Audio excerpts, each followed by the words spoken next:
এখন অনেক একা হয়ে গেছে। বাবা গ্রেপ্তার হওয়ার পর লাইভে এসে এভাবেই হাউমাউ করে কেঁদে ফেললেন জনপ্রিয় ইউটিউবার তৌহিদ আফ্রিদি। বাবার জন্য কাঁদতে কাঁদতে তিনি সবার কাছে দোয়া চাইলেন। বাবা যে আমাকে প্রত্যেকটা মুহূর্ত শেখাচ্ছ বাবা। গ্রেপ্তার হওয়ার ব্যক্তি হচ্ছে মাই টিভির চেয়ারম্যান মোহাম্মদ নাসির উদ্দিন।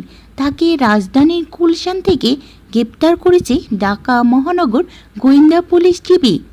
আফ্রিদি বাবাকে উদ্দেশ্য করে বলেন, তুমি আমার বাবা হয়েও আমাকে গর্বিত করেছ। আমি তোমার সন্তান হয়ে প্রাউড ফিল করি। ছোটবেলা থেকেই বাবার মতন হতে চেয়েছিলেন তৌহিদ আফ্রিদি, কিন্তু আজ বাবাকে ছাড়া তিনি ভীষণ ভেঙে পড়েছেন। পরিবার সবাই আছেন প্রচণ্ড দুশ্চিন্তায়।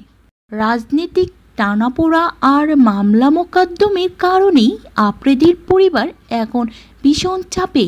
আওয়ামী লীগ সরকার পতনের পর থেকেই নাসির উদ্দিন এবং তার ছেলে তৌহিদ আফ্রিদি রাজনৈতিক তোপের মুখে পড়েছেন।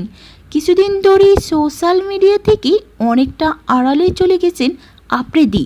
একসময় নিয়মিত ভিডিও করলেও এখন মানসিকভাবে বিপর্যস্ত হয়ে পড়েছেন তিনি। তবুও তিনি আশা করছেন বাবার মুক্তির জন্য সবার কাছে দোয়া চাইবেন, আর এই দুঃসময় একদিন কেটে যাবেই।